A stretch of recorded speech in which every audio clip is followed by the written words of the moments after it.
Yo, what's up mga kapalpi? Dito naman tayo sa panibago nating vlog. Vlog naman natin ngayon is maglilinis tayo ng Malconic grinder. Ito siya, papakita ko sa inyo.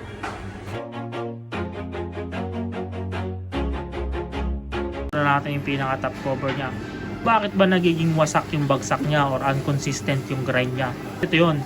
Ito yung nagiging dahilan yan. Ito yung tinatawag niyang flapper. Yan. Bubunutin mo yan. Ito kasi kapag ka-inconsistent niya, madumi na yan. Ayan, tulad niya, no? Yan. So, nakapal na. So, yung bagsak niya is dumidikit niya dyan. Hindi maayos na yung bagsak niya kasi madumi na, oh. Nakikita niya, yan, dumidikit na. Diba? So, yan yun. Yan yung dahilan niya. Kailangan nyo linisin to. Ito yung para maging smooth ulit yung bagsak niya, yung bagsak ng grams niya. So, ito lang yung kailangan nyo gawin. Lilinisin nyo lang to. Siyempre, kung lilinisin nyo to, linisin nyo na rin yung taas. So, gawin nyo lang, paglilinisin nyo yung pinaka blade, unlock nyo lang yung screw. Kahit di nyo na siya tanggalin, kahit huwag nyo na i-remove. Kasi yan, kung makikita nyo yan, pag in-unlock nyo yan, may ipupunta nyo na sa butas. Yan, tatlo yan. Yan, ganoon lang. Kita nyo may damage na to. Yan.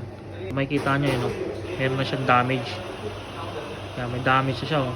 May parang ano siya, hams na. Ayun, oh, laki. Oh. Yan. Pwede nyo naman balikta rin to. Yan, pwede yung balikta rin.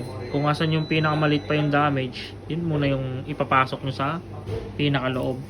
Yung side na to, basta yung pinakaloob importante kasi isusukatin yan palabas. Makikita nyo yan. Mas malaking damage yung kabila, ito yung papasok natin sa pinakaloob, yung maliit lang. Hindi masyadong malaki yung kanto.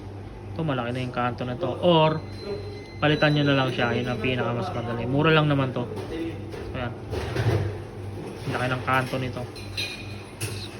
So yun lang, maraming salamat. Mamaya testing na lang natin. So, pagka may mga kailangan kayo guys, pwede nyo i-message sa page natin. Like and follow and share. Thank you.